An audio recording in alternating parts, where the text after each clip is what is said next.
Vous avez toujours rêvé d'assouvir votre soif de piraterie en écumant les mers, tirant à bout portant sur les navires qui auront le malheur de croiser votre route et jetant par-dessus bord tous les marins désobéissant à vos ordres. Mais vous désirez aussi customiser votre personnage chibi dans un style résolument kawaii, en passant d'amicales soirées pêche avec tous vos amis et leurs pets. Eh bien, ne cherchez plus, Florencia est le jeu pour vous, se targuant en 2007 d'être le seul jeu à mêler un style 3D manga à de l'exploration maritime. Par contre, le MMO du jour a un background un chouïa compliqué, mais j'ai passé toute une matinée à remonter un compte Facebook et des publications éparpillées sur le net en allemand, donc vous allez subir l'histoire chaotique du jeu avec moi.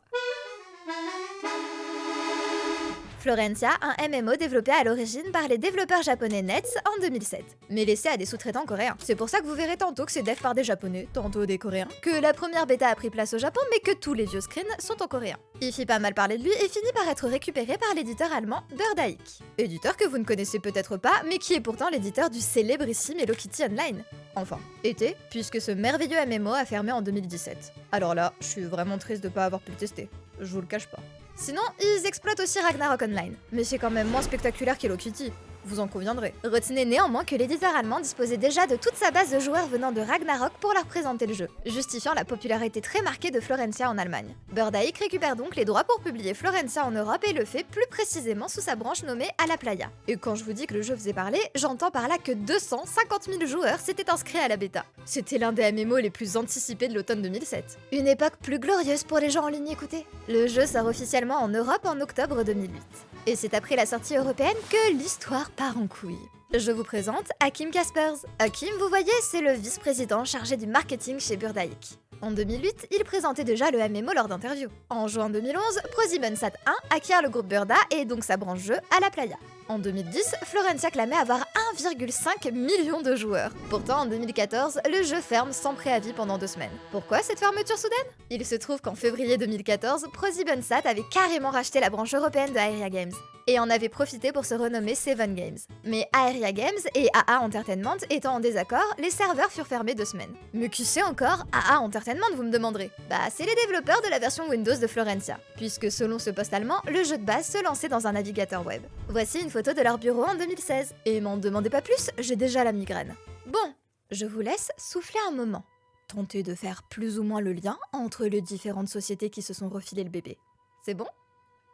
Ok, on y retourne. En 2014, les serveurs ferment donc soudainement. Un post Facebook révèle alors qu'un nouvel éditeur, Games in Flames, va maintenant se charger du jeu. Les serveurs ferment à nouveau jusqu'en janvier 2015 avant de revenir officiellement sous la supervision de Games in Flames. Tous les anciens comptes ayant été supprimés et les personnages des joueurs donc perdus. Et c'est là que la boucle finit par être bouclée, puisque Games in Flames embauche d'anciens membres d'A la Playa, dont notre fameux Hakim Caspers, qui lui-même rachètera Games in Flames en mai 2019, pour fonder sa propre société, Geeko Games, qui gère toujours Florencia à ce jour, en plus de publier tout un tas de visuels novels asiatiques, dont des yaoi. Ouais, je sais, c'est un miracle que le jeu soit encore en ligne, et je comprends pas trop le délire d'Hakim, de fonder sa propre entreprise juste pour le sauver, puis de publier des yaoi. Mais chacun ses passions dans la vie.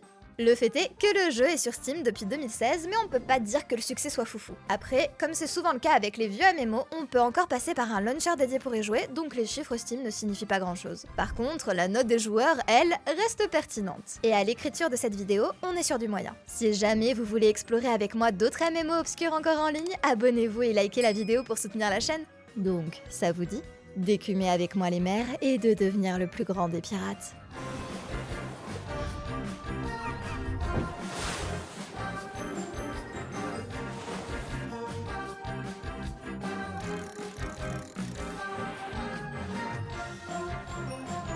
Une fois n'est pas coutume, j'aimerais qu'on commence par le lore avant de parler du jeu. Puisque de ma vingtaine d'heures in-game, on peut pas dire que j'ai eu grand chose à me mettre sous la dent. En effet, il y a bien des quêtes de disponibles, mais aucune ne représente de réel fil rouge ou de scénario guidant notre progression. La preuve en est qu'Aqua, qui s'est infiltré sur le Discord officiel et a demandé s'il y avait une quête principale, a reçu les réponses suivantes. Toutes les quêtes sont des quêtes principales, à l'exception de celle où faut ramasser un truc pour la 272 milliards 771 millions 721 818e fois. Donc, basiquement, les quêtes annexes, c'est celles où tu ne récupères pas d'XP.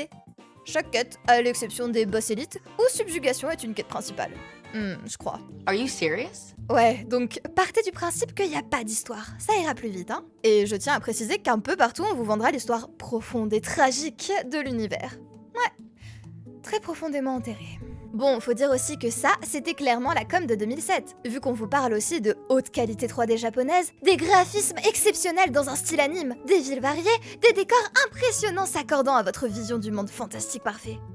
Ouais, j'ai voulu comparer avec ma référence dans ce style de MMO qui est Aura Kingdom. Mais c'est pas très honnête vu que lui date de 2013. En plus, faut noter que j'ai à peine quitté l'île du début puisqu'après les bêtas, le jeu a été rendu plus grindy pour forcer les joueurs à passer plus de temps sur chaque île. On peut donc toujours rêver que l'île d'après était celle débutant réellement l'aventure, et nous plongeant dans un lore complexe et bien rédigé.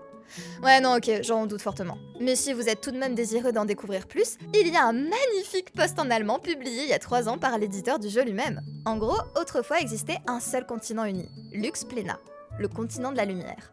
Ses habitants, excellents dans les arts magiques, finirent par dompter les cieux et la ville flottante de Pardiok Villjour. Attendez. Il y a une ville flottante dans Florencia? Genre, comment j'y vais? Je veux voir ça! Hein. Les dieux retournèrent leur magie contre eux, ce qui fragmenta le continent et Pardiok disparut. T'étais à ça le jeu! À ça de me donner envie d'explorer. Ah, et j'utilise ça pour justifier le fait de pas pouvoir explorer en dehors de la map. Depuis lors, aucun navire ne put franchir la frontière entre la mer bordant Lux Plena et le reste du monde. Chaque fois qu'un navire atteint cette limite, il est renvoyé à son point de départ. Pratique, la colère des dieux pour justifier les murs invisibles. Après, il y a eu des guerres, un mec a unifié les îles sous le nom de Florencia, puis le lore officiel lui-même part en couille puisqu'on peut y lire. Les gens espéraient que la paix puisse durer éternellement, mais cette fois, les habitants eux-mêmes s'affrontèrent entre eux. Ouais donc, de base, votre guerre, elle était livrée contre qui au juste vu que des murs divins vous empêchent de quitter vos îles? Ou c'est juste qu'ils ont plus le droit de se faire la guerre vu qu'un mec a dit que tout le monde était Florencia depuis 3 jours? Bon, de toute manière, le roi a disparu et les 5 îles se font la guerre. Fin. On lance donc le jeu depuis Steam parce que je suis une feignasse et oh, cool! Le jeu se lie lui-même à mon compte Steam pour que j'ai pas à créer de compte local. Bien aimable, même si le plein écran aurait pu ne pas être en option. On a 3 options de serveur, 2 PVP et 1 PVE. Et fait intéressant, vos personnages ne sont pas liés à un serveur en particulier. Une fois créés, vous les voyez sur tous les serveurs. Ce qui signifie que vous pouvez commencer à jouer sur un serveur PVE puis migrer sur du PVP quand vous en avez l'envie. Vu les messages publiés sur le chat in-game, des boosts d'XP sont aussi mis en ligne le week-end. Et ils sont plus importants sur les serveurs PVP pour motiver les joueurs à y jouer. Toujours pas d'option pour passer mon jeu en plein écran, mais créons notre personnage. 4 classes sont disponibles. Explorer, c'est les DPS distance maniant des fusils. Noble, les DPS distance utilisant des sorts. Saint, les heals. Et mercenaires, les tanks. Selon le site, chacune de ces classes peut ensuite se spécialiser. Mais en 20 heures de jeu, j'ai atteint que le niveau 26, donc pas vu l'option. Je pars sur une mercenaire dans l'espoir de pouvoir encaisser un peu les attaques tout en faisant suffisamment de dégâts pour jouer solo. Et vous pourrez immédiatement apprécier tout le soin apporté à ma tenue de départ. Un véritable soutien-gorge de tank. Les options de personnalisation de votre avatar sont bien limitées. Ici, 6 visages différents, 6 coiffures et quelques couleurs de cheveux et Dieu pourra sortir le tout. C'est clairement pas sur Florencia que vous créerez la waifu ou l'usbando de vos rêves. Et j'ai envie de dire, tant mieux, puisque tous les persos sont dans un style chibi.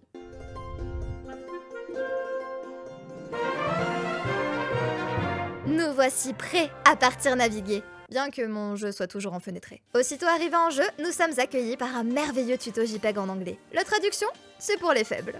Admirez aussi ce magnifique compteur en bas de page qui nous annonce qu'il y a 14 pages de tutos comme celui-ci, mais qui ne nous permet pas de faire défiler. De base, on s'était dit que ça devait servir au fur et à mesure que les différents tutos nous seraient présentés, histoire de pouvoir relire les anciens, mais pas du tout. Juste, il y a un stagiaire qui a codé ça, ils ont trouvé ça sympa, mais en avaient pas l'utilité, donc dans le doute, ils l'ont laissé.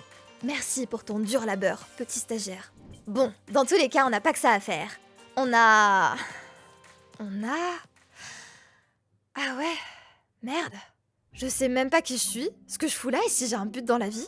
Parlons donc à Clarisse qui n'est ni plus ni moins que le maître des mercenaires. Je suis donc ici pour l'argent et en cliquant sur ce bouton de quête clignotant, nouvelle fenêtre tuto. Et quand je disais que la traduction c'est pour les faibles, j'entends par là que même la traduction anglaise, faudrait pas y passer trop de temps.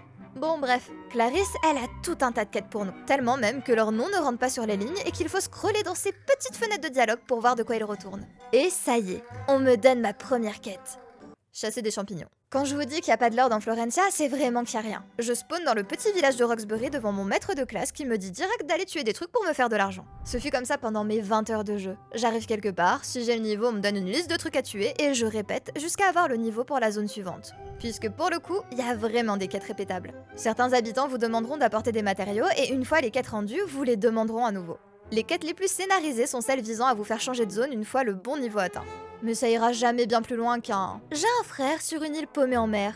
Tu peux lui déposer cette lettre? Ou encore, livrer la correspondance entre les deux maires d'une ville qui se demandent comment éliminer les pirates qui pourrissent leur mer. De toute manière, vous aurez pas beaucoup de quêtes variées. Ça repose sur du va tuer 20 mobs STP, assorti d'un récupère 15 fois cet objet qui a 10% de drop sur les ennemis. Bisous. Et même lorsqu'on vous demandera de cueillir des plantes, pour ça faudra leur péter la gueule avant. On m'a bien demandé d'escorter un château un jour, mais c'est un souvenir douloureux. Je préfère ne pas en parler. À l'origine, j'ai aussi fait de mon mieux pour lire les dialogues de quête, même si le français est approximatif et que mes camarades de jeu couraient partout. Mais ça vole pas très haut non plus. Dans la première ville par exemple, vous rapportez à une femme que son mari s'est encore bourré la gueule au bar de la ville. Et elle va par conséquent aller lui refaire le portrait. Sinon, on a aussi Rosemary, la gérante du fameux bar qui est un exemple pour la jeunesse. Elle explique avoir un faible pour les bricoleurs, mais ne rien comprendre aux machines. Surtout qu'elle a dû se revernir les ongles après avoir abîmé sa manucure. Merci Rosemary.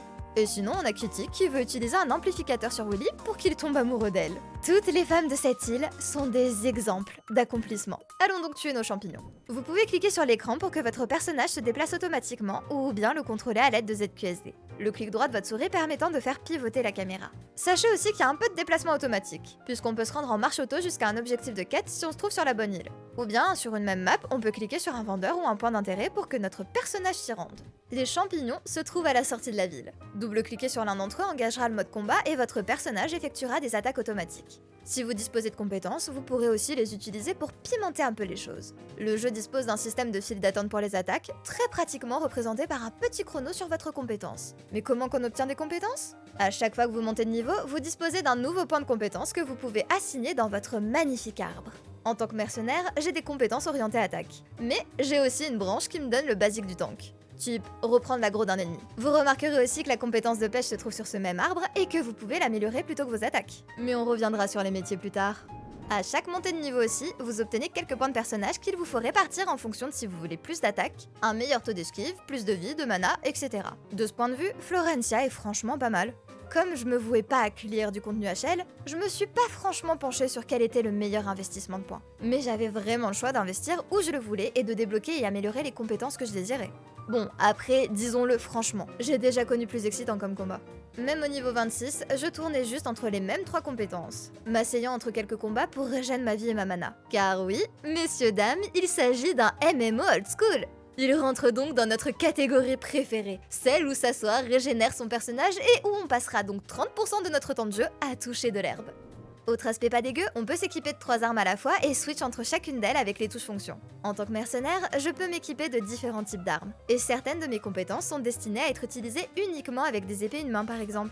En vrai, on a donc tout intérêt à se spécialiser sur un type d'arme pour mettre tous nos points de compétences dedans et ne pas avoir de compétences achetées mais inutilisables. L'intérêt du switch est donc en début de jeu plutôt de pouvoir passer d'une arme à une canne à pêche. Voilà, on a enfin fini de tuer ces champignons très étranges.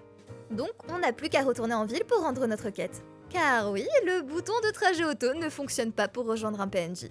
Mais il faut bien parler à quelqu'un pour obtenir ses récompenses de quête. Donc, j'espère que vous vous souvenez du chemin. Et plus qu'à marcher jusque là-bas. Quelques tutos incompréhensibles plus tard, on a de nouveaux champignons à tuer. Ouais... Histoire de varier un peu, on pourra même dégommer des guêpes. Ouais... Bien que le système de combat soit passionnant, varié et complexe,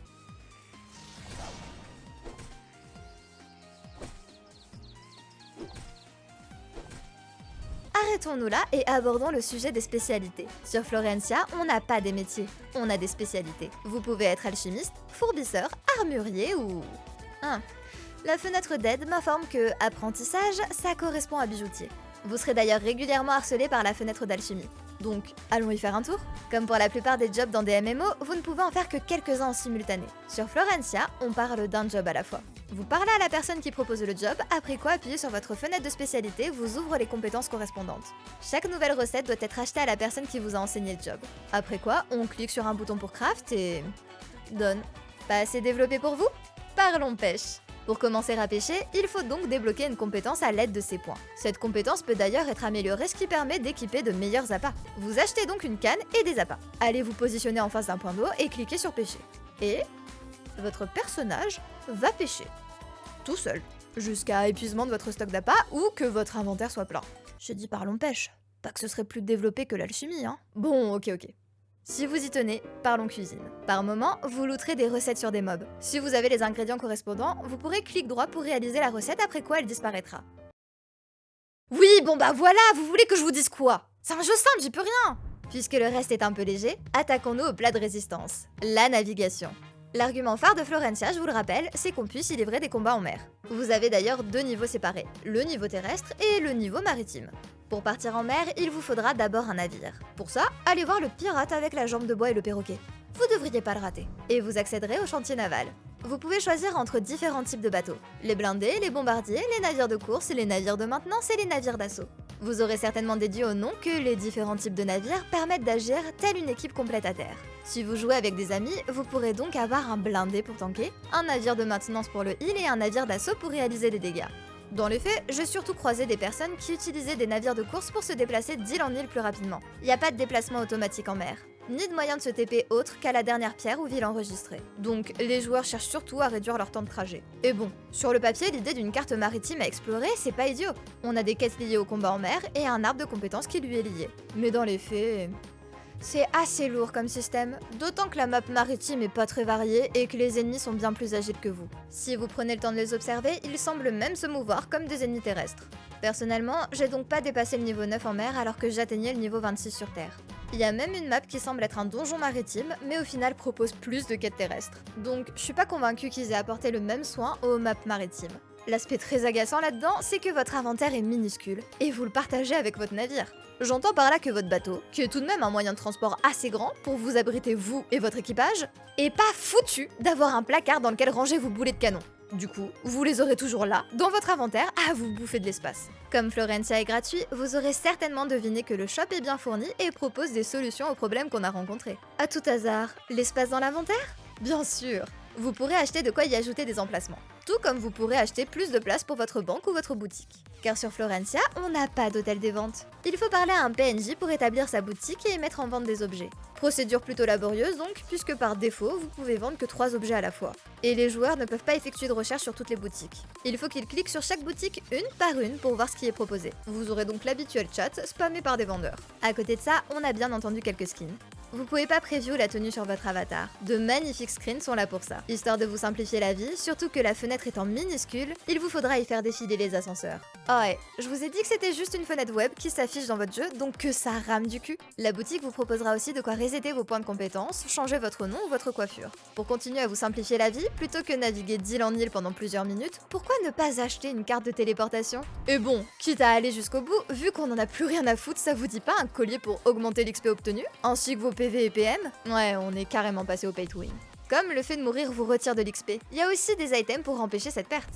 Oh et je vous ai dit que les gardes vous trash talk, si vous crevez et respawnez en ville, eh bien ils le font. Il y a aussi tout un tas de potions diverses et variées, et comme on n'arrête pas une équipe qui gagne, des objets qui empêchent la destruction de vos items lors de leur amélioration. Après tout, que serait un MMO pay to win sans craft qui détruit ce que vous essayez d'améliorer en cas d'échec? Bon, après ça concerne des pets, donc faut d'abord que je vous explique c'est quoi les esprits. En vrai, j'ai moi-même pas beaucoup d'infos vu que c'est payant et que le wiki est pas hyper à jour. Mais dans le principe, si vous avez déjà vu des familiers dans des MMO pay to win, eh bien, ici, ça a l'air identique. Vous pouvez acheter un pet qui ramassera votre loot ou même un pet qui combattra à vos côtés. Il faudra alors en prendre soin et un PNJ en ville est là pour ça. Je crois avoir fait le tour de tout ce que j'ai rencontré pendant mes 20 heures de jeu. Du coup, et si on parlait de l'interface et des divers bugs? Premier truc notable et pas des moindres, puisque ça survient au démarrage, vous vous souvenez de la liaison avec le compte Steam?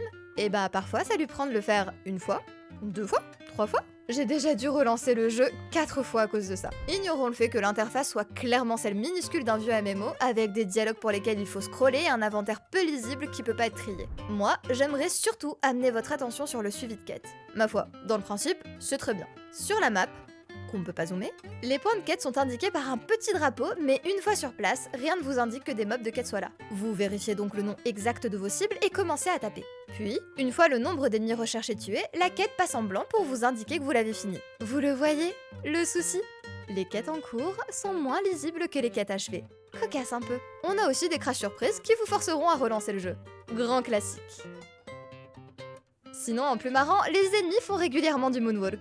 Tous des danseurs dans l'âme, on peut pas leur en vouloir. Si vous partez en courant au milieu d'ennemis et que l'un d'entre eux vous fait tomber, votre personnage va se relever et rester immobile. tout en glissant gracieusement sur le sol puisque toujours en course automatique. Mais je tiens à vous avertir, vous avez de fortes chances de foncer dans un mur tandis qu'un ennemi hors champ continue à vous matraquer et finit par vous tuer. Ah, c'est dangereux les MMO chibi, on le répète jamais assez. Vous finirez souvent légèrement mort. Parce que la mort, c'est pas chibi kawaii. Atteignons-la tous ensemble, voulez-vous? Les rollbacks, bon, ça choquera personne. Mais est-ce que vous avez déjà entendu le son reposant d'un ruisseau qui s'écoule lentement?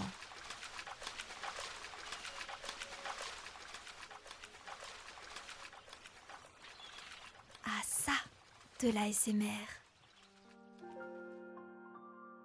Vous l'aurez compris, le problème principal de Florencia, c'est qu'il est plutôt... La base est là, on pourrait y faire des trucs sympas, mais on a l'impression qu'on est sur une bulle d'alpha sur laquelle la quête d'histoire n'a pas encore été implémentée. Et tous les environnements se ressemblent parce qu'on n'a pas encore pris le temps de diversifier les assets. Donc, vous vous lancez, vous vous dites que... Oh, en vrai ça doit débuter plus tard, je suis encore dans l'intro. Puis au bout de 10 heures de jeu... Non, mais je suis encore sur la première île. 100% il y a un conflit lors de mon départ qui me pousse vers l'île suivante et débute un récit épique. J'ai joué plus de 20 heures pour atteindre officiellement la seconde grande ville. Sans aucune cérémonie, on m'a directement envoyé tuer des mobs par quinzaines et vingtaines. J'ai passé plus d'1 heure dans les champs à côté de la ville pour en venir à bout, et à mon retour, la moitié des quêtes me proposaient de retuer les mêmes mobs. Je vous avoue que j'ai déjà connu plus fun, comme expérience de leveling. Lors des différents lancements du jeu, on faisait miroiter de grandes mises à jour aux joueurs pour ajouter du contenu. Mais ça fait longtemps maintenant que les seules mises à jour sont liées au shop. Comme tous les jeux en fin de vie qu'on maintient sans trop y mettre d'efforts. Je suis pas sûre de comprendre l'idée des éditeurs qui maintiennent ce MMO tout en portant des visual novels à côté. Est-ce qu'il s'agit d'une demande du grand patron, qui est nostalgique du jeu et veut le garder même à perte? Garder son MMO de cœur, ça a pas de prix après tout.